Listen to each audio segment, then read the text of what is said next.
ქარელი, რუის ურბნისის ეპარქია. საგანმანათლებლო კერა, სადაც სწავლა წიგნებთან ერთად ქრისტიანული ღირებულებებით იწყება. ეს ქარელის წმინდა გიორგი მთაწმინდელის სახელობის გიმნაზიაა. საპატრიარქოს ერთ-ერთი საგანმანათლებლო სივრცე, სადაც რწმენა და ცოდნა ერთიანდება. ყოველი დღე კი ჯერ კიდევ სკოლამდელი ასაკიდან ლოცვით იწყება.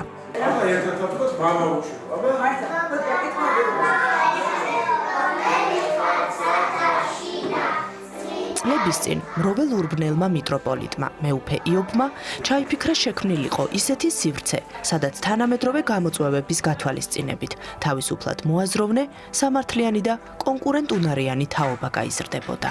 ახალგაზრდები, რომლებიც საკუთარ პოტენციალს ქვეყნის სასიკეთოდ გამოიყენებდნენ. დღეს ეს ჩანაფიქრი უკვე რეალობაა. ძველი სკოლის შენობა კი თანამედროვე აკადემიური ცენტრი.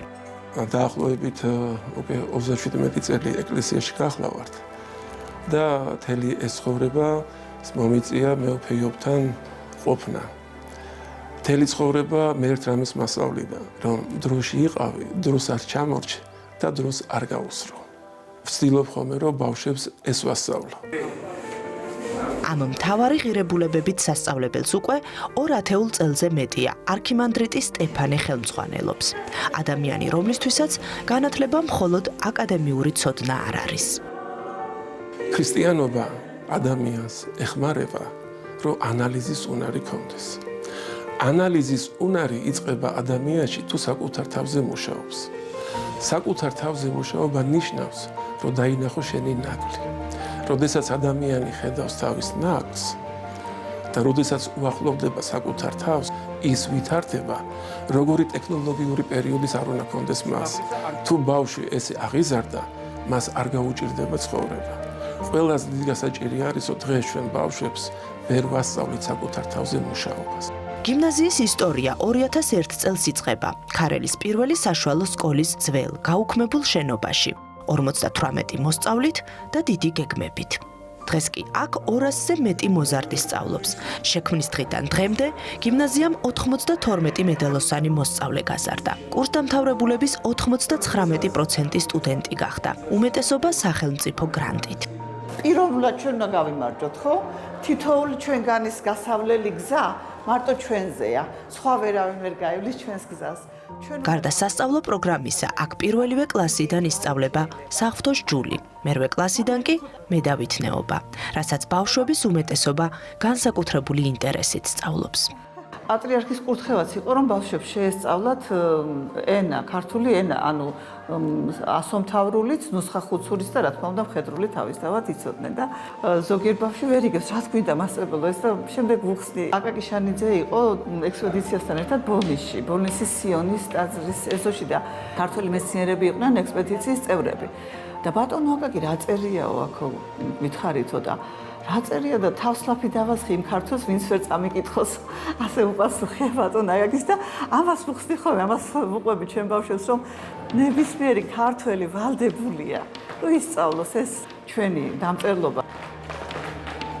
განსაკუთრებით მნიშვნელოვანია ის ფაქტორი, რომ ხელმძღვანელი არის მამა სტეფანე სასულიერო პირი და ეს განსაკუთრებულს ხდის ჩვენს გიმნაზიას. იმიტომ რომ ის ხელმძღვანელობს არა მარტო სასწავლო პროცესს, არამედ არის სულიერი საყრდენი მოსწავლეებისთვის, მასწავლებლებისთვის და მშობლებისთვის.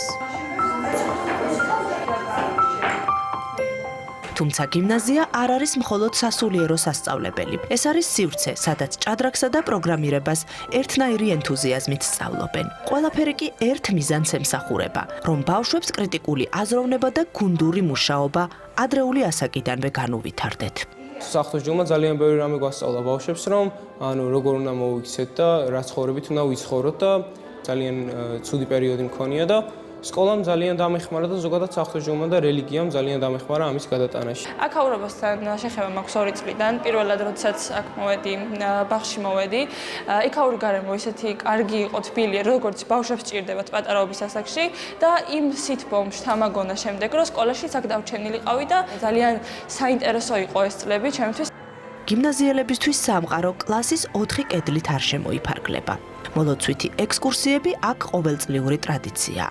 წაო კლარჯეთიდან ათონამდე, თუ ბულგარეთიდან რომამდე. აუდიენცია მსოფლიო პატრიარქთან, კაბადოკია, სტამბული, პეტრიწონის მონასტერი, ოქროს სანაპირო, ივერონის მონასტერი თუ კვიპროსის მართლმადიდებლური სიწმინდეები. ეს არასრული ჩამონათვალია იმ საინტერესო მოგზაურობებისა, რაშიც გიმნაზიელები სრულიად უსასყიდლოდ ერთვებიან. გარდა იმისა, რომ მოზარდები ყოველწლიურად საქართველოს ეკლესია-მონასტრებს სტუმრობენ, ეს არის გზა, რომელიც ბავშვებს მსოფლიოს აცნობს. ფეობის შემწეობით გიმნაზიელებმა არაერთხელ მოილოცეს წმინდა ადგილები, როგორც საქართველოში, ისე მის საზღვრებს გარეთ. მაგალითად, გიმნაზიელები იმყოფებოდნენ წმინდა ათონის მთაზე, მოილოცეს წმინდა მამაპაისის საფლავი. ამასთანავე იმყოფებოდით კვიპროსში, სადაც მოვინახულეთ მკვდრად აღდგომილი წმინდა ლაზარეს მონასტერი და აკლდამა, კიკოსის მონასტერი, სადაც დაბრძანებულია ლუკა მახარებლის მიერ დაწერილი ერთ-ერთი უნიკალური ღვთისმშობლის ხატი. ვარ მე-12 კლასის მოსწავლე, მედალოსანი. და ამისათვის გადმოვიცვალთ ჩვენს საჩუქარი, მივდივართ მონტენეგროში ერთი კვირით. ჩემთვის ეს ძალიან სასიხარულოა, რადგან სხვა სკოლებში ეს არ ხდება და როცა ჩავალ აუცილებლად მოვინახულებ ამ მონასტრებს და ეს ჩემთვის ძალიან სასიხარულო ამბავი იქნება. მოსწავლეებს გამოცდილების გასაზიარებლად ხშირად სტუმრობენ ოლიმპიური ჩემპიონები, მწერლები, ელჩები და საკუთარ პროფესიაში განსაკუთრებულად წარმატებული ადამიანები. 2011 წლის 10 ნოემბერი კი გიმნაზიის ისტორიაში განსაკუთრებულ თარიღად მოინიშნა, როდესაც სასწავლებელს უწმინდესი და უნეტარესი სრულიად საქართველოს კათოლიკოს პატრიარქი ილია მეორე ესტუმრა. ჩვენთან ბრძანდებოდა მისი უწმინდესობა, უნეტარესობა ილია მეორე, რომელმაც ჩვენ კურსდამთავრებულებმა მიიღეს ოქროს მედლები და მან გადასცა. ამავე დროს ჩვენს პედაგოგებს თავისი ხელით გაუკეთა სამაჯურები.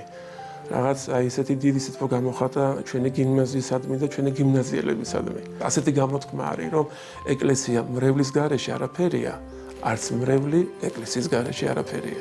ამიტომ ჩვენ ერთმანეთს ვავსებთ და ჩვენი სასწავლებელიც ავსებს ჩვენ საზოგადოებას სარწმუნოებით, სიყვარულით, სიმდაბლით და სიხარულით. გიმნაზიის ისტორია სავსეა წარმატებებით, ინტელექტუალური კონკურსებით, ოლიმპიადებით და საერთაშორისო პროექტებით. თუმცა აქ ყველას ჯერა, რომ ამ ისტორიის ყველაზე საინტერესო თავები ჯერ კიდევ წინ არის. და ეს სასწავლებელი თითოეული კურსდამთავრებულისთვის იქცევა საიმედო ხიდად, ზუსტად ისე, როგორც თავის დროზე გიორგი მთაწმინდელმა დაუკავშირა ქართული კულტურა მსოფლიოს.